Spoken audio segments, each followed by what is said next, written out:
Greetings and hola. This is Catherine Grace with Catherine Grace Reports.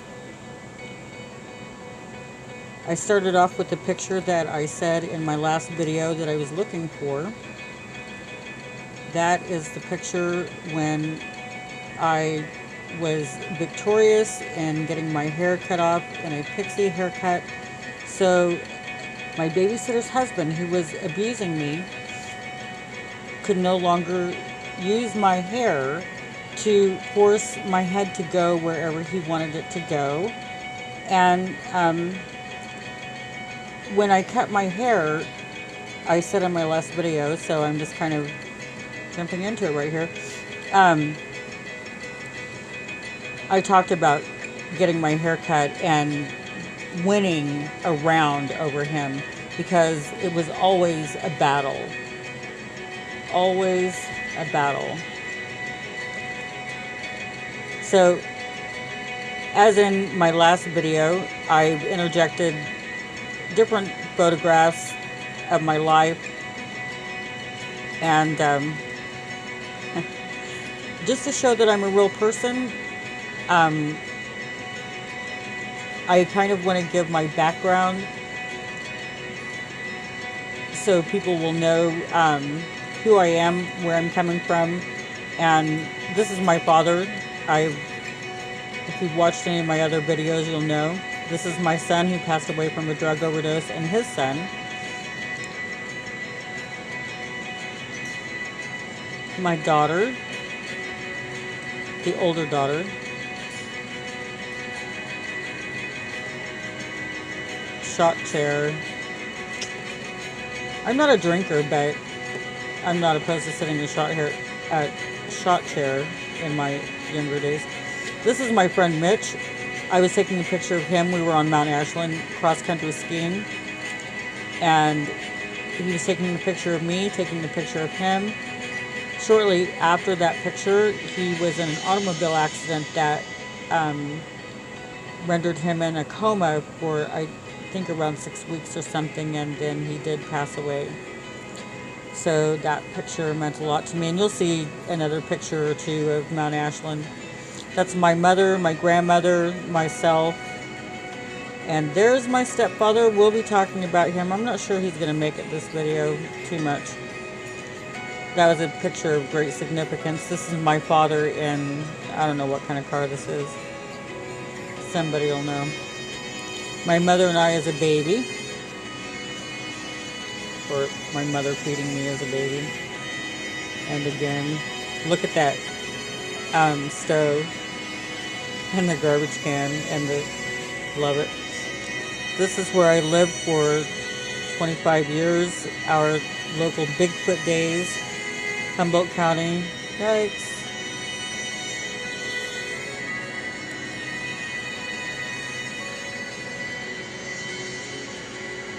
So, Bigfoot days is a big thing. They used to close the streets down in Willow Creek, and we would have street dances, and it was just so much fun, so much fun. The innocent days. This is my granddaughter, Tea Nisan Tadahi, which means pretty flower in Indian. And that's me.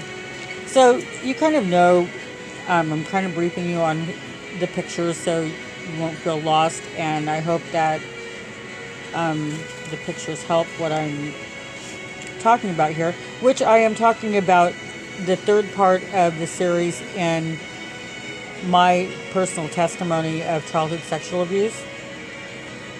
And in the first couple of videos, I talked about my babysitter's husband and, a few other things. And he was the main person in my life that abused me because it went on for, I don't know, like 4 or 5 years, something like that. I'm not positive how old I was when my stepfather came into our family. But in my life, I only traded one child molester for a pedophile, and my stepfather being the pedophile. But I kind of wanted to talk more about the setting and such when my babysitter's husband was molesting me. And I said that he molested many children. He had 3 daughters of his own. I'm sure that he molested them. And there were other children there. I don't know that he ever touched a male child, but I do know that he tried to penetrate a child around 3 years old, like full-on penetration. He never did try that with me. What happened with me was oral sex, and it was oral sex on demand, sometimes, several times a day. He was completely sick in his mind. And I described him before. I'd like to describe him again. He was the antithesis of what a pedophile would look like. He had no teeth. He had dirty clothes on all the time. It was always a white t-shirt and khakis.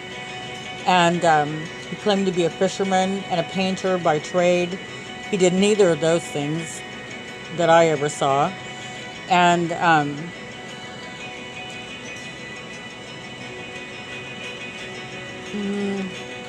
I don't want to repeat everything that I've said on my last videos, but like I said, I kind of want to describe a little bit more of the setting of the abuse. The abuse took place in the babysitter's house. The house was owned by her mother, which her mother's name was Grandma Hargis. And that's all I ever knew her by. Grandma Hargis was really mean, and she didn't like me. And I remember thinking when I was little, Grandma Hargis, I'm going to write a book one of these days, and I'm going to tell everybody how mean you were. So, anyway, Grandma Hargis was mean. But, and Grandma Hargis hated Melvin, who was the molester of me and his own 3 daughters. His 3 daughters, they were teenagers when we stayed at their house.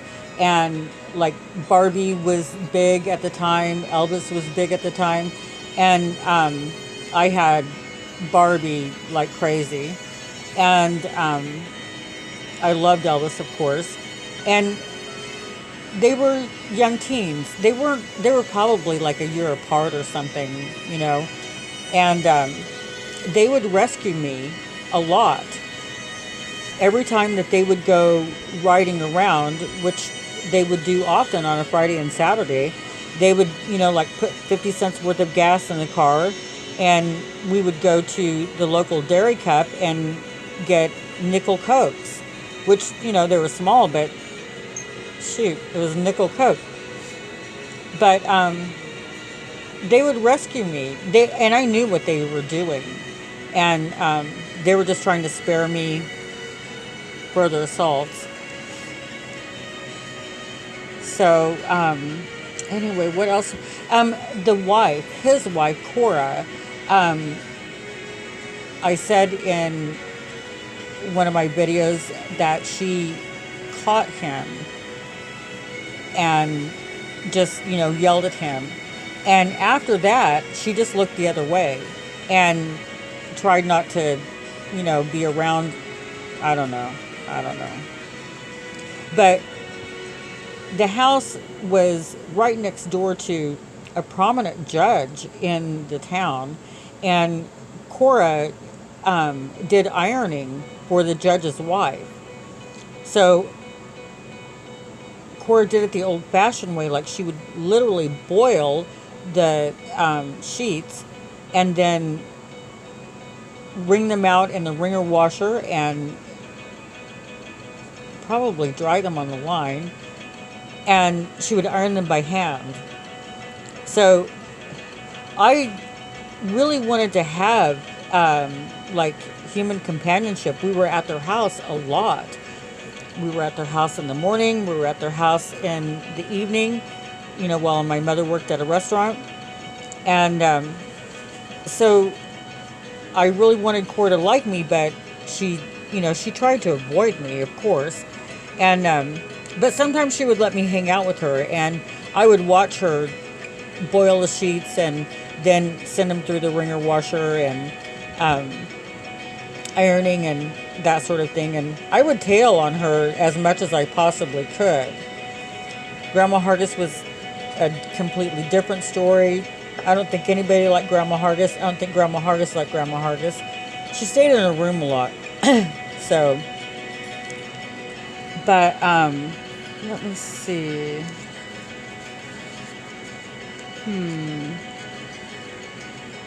I kind of have notes. I wanted to be sure because I would like for this to be wrapped up in this series. I have a lot of other things to say, and I'm sure that there will be a lot that I'm not covering in this because I have bought child molesters or pedophiles since I was 5 years old, and one of them, his picture keeps running by a couple of times there. So,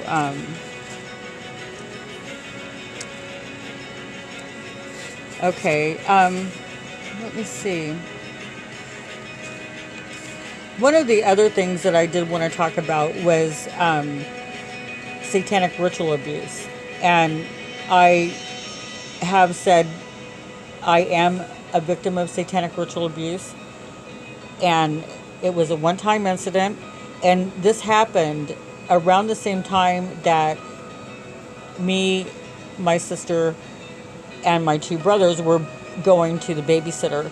So this was a different household, completely unrelated to the babysitter. They were neighbors of ours. They were friends to my mother. Her name was Lolly Patterson, and I don't know what her husband's name was, but they were a younger couple. And I only recall one time being at their house.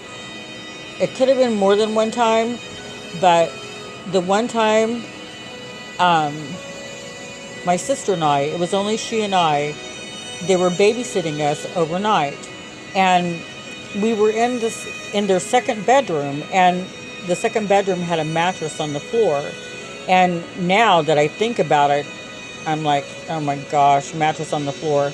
And I know that it wasn't made up or anything. I think there were probably some sheets and blankets thrown on top of it, but I do remember the mattress pinstriping, and the mattress was lumpy. So the mattress was lumpy because there was a bunch of child pornography in stacks, magazines underneath this mattress. And there were stacks of child pornography and other pornography throughout the room that we were staying in. And I mean, like stacks as tall as a person, and stacks standing in front of stacks. And when the magazines were, around in the room and everything in their stacks, I don't think my sister noticed because she was younger, but she did see the pictures of some underneath the mattress. I think I pulled one out or something, like, what in the world is wrong with this mattress? And I pulled it out and I saw it, and I think my sister saw it too. And I pushed it underneath and I was like, oh my gosh. And I was little, I was little, but I knew that it was bad. And I'm not sure how old I was, but I was like around 6-ish, 7-ish, something like that. So we were spending the night with Lolly and her husband, and they were babysitting us. And so at midnight or before midnight, they took me to a graveyard. And we were at the graveyard at midnight. And it was very significant to them that we be there at midnight. And the purpose of going to the graveyard was, it was a great game. It was going to be a great time. We were all jumping. Me, Lolly, and her husband were jumping and singing and la la la. And we're going to skip through the graveyard and go find me a name, a new name.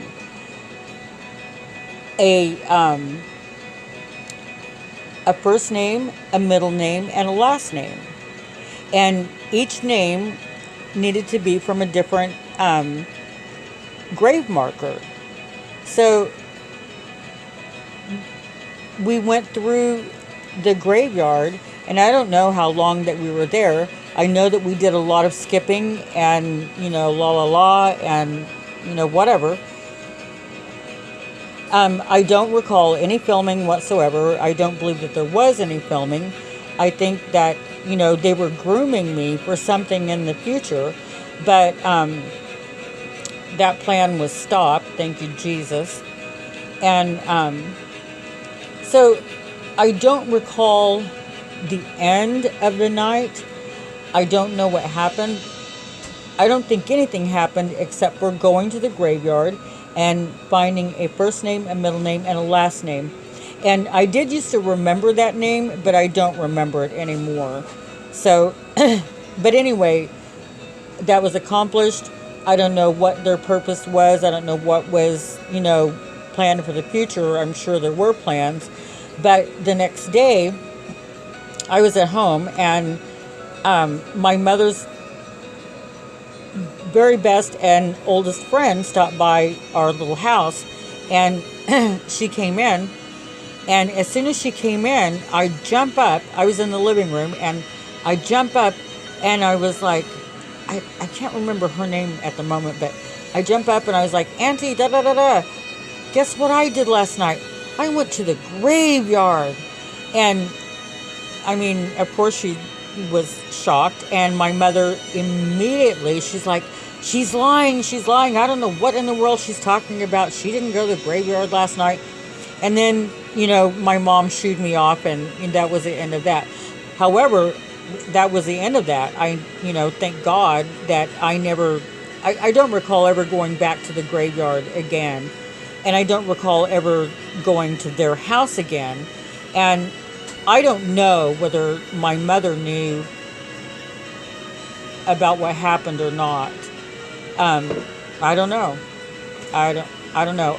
But I never went back, so I'm kind of thinking that she didn't. So then, okay, so there was that. That was, definitely satanic, ritually inspired, and or witchcraft or whatever. And so that was my one-time experience. Thank God. I just can't imagine what they would have thought of next. They were in pretty deep. And I do wonder what those people are doing today. So, but anyway, so that was that. And then this was another thing that happened to me. And this my mom, definitely knew about. But I'm thinking I was probably around 8 years old. And as I've talked about in my other videos, I was a problem child. I was very naughty. I acted out. I would do things all the time. And I was trying to think earlier of, some of the things that I did do so I could, say, but I remember this. I was, I don't know, probably 6, something like that. We were sitting at the dinner table, me and my brother and my 2 brothers and my sister. My mom fixed dinner for us and set it down, and it was a rare occasion that she could do that because of her work schedule. And so us kids are sitting there talking, and my brother said something to me, and I don't know what he said, but I was instantly hot. And I picked up my fork, and I threw it at him, and I threw it right at his face, and I hit him right below his eye, and he held that scar, forever, as long as I know. And of course I got my ass beat. But anyway, I don't know who does that, but anyway, I flying forks. But so I was a behavior problem, and this, I don't even know what happened, but I'm going to throw it out there as part of my testimony because it happened. But I'm thinking I was around 8 years old. My mom took me to the dentist, and it really was a dentist. I could read it was a dentist's office, and it was a dentist. I do believe it was in the hometown that I grew up in. I don't remember traveling to get to the dentist, but that doesn't mean that I didn't. But so I go to the dentist, and I have no idea what the dentist did, except for he put me out. And I think that he used like a gas mask or something, and he completely sedated me. And of course, as an adult, I understand that when you go to the dentist doesn't knock you out. And I don't know what happened. I don't know why he did that. I don't know anything except for that's what he did. And I left there. I know that I left, but I seem to understand that it was my behavior that got me there, and that it was kind of, I don't know, like a disciplinary thing. I don't know. I have no idea, what he would have done. So anyway, it's my father and my brothers and sister. Well, I'm kind of thinking that I'm gonna, maybe talk a little bit more about a picture or two and call it good on this video, and call it good for this period of time. I didn't even start to talk about the period of time with my stepfather, so I will be making those videos, and I'm sure that it will go on for more than one. But there he is, Mr. Bill J. Snell.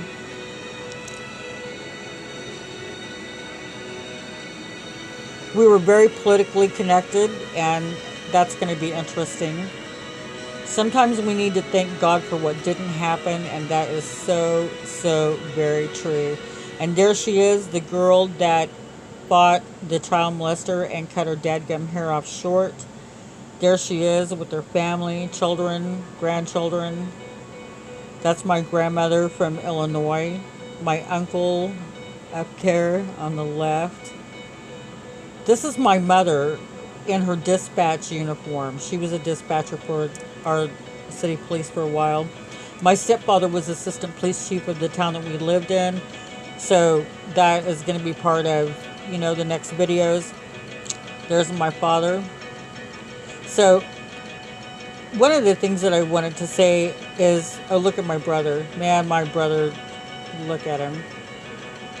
He could rock some clothes. He wasn't afraid to, There's my grandmother and my mother, and behind them are very expensive antiques.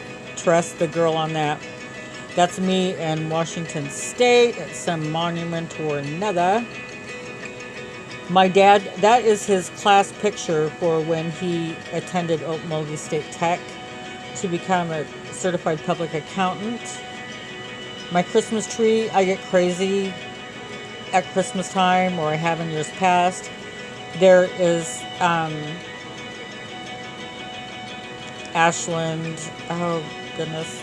There's my dad. Okay, that's my dad's girlfriend. One of them.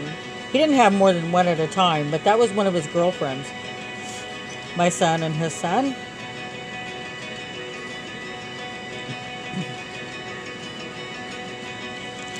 My daughter. This didn't transfer so well from one device to another. At this point in time, I don't have the ability to join them together. This is my friend Mitch again. I love this picture. Love, love, love. He was a great, great guy. Look at my brother's clothes there. Look at that. And those black knee-high boots and that mini dress. It's the back of my head, and my son with my aunt's cat. He was Supreme Kitty. My grandma, my grandpa. I'm going to be talking more about them. My grandma was, man, they were both fabulous people. Me, my mother, and my grandmother. There's Mr. Bill J. Snell, and that is my baby right there that he's holding. My daddy.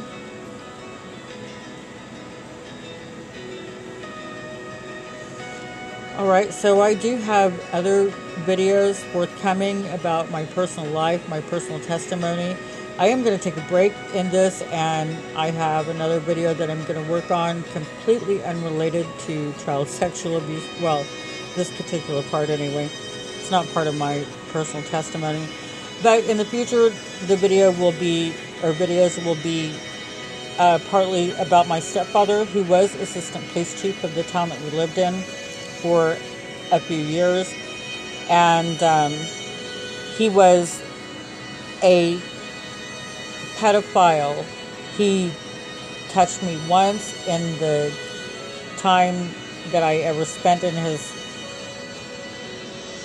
as family with him. But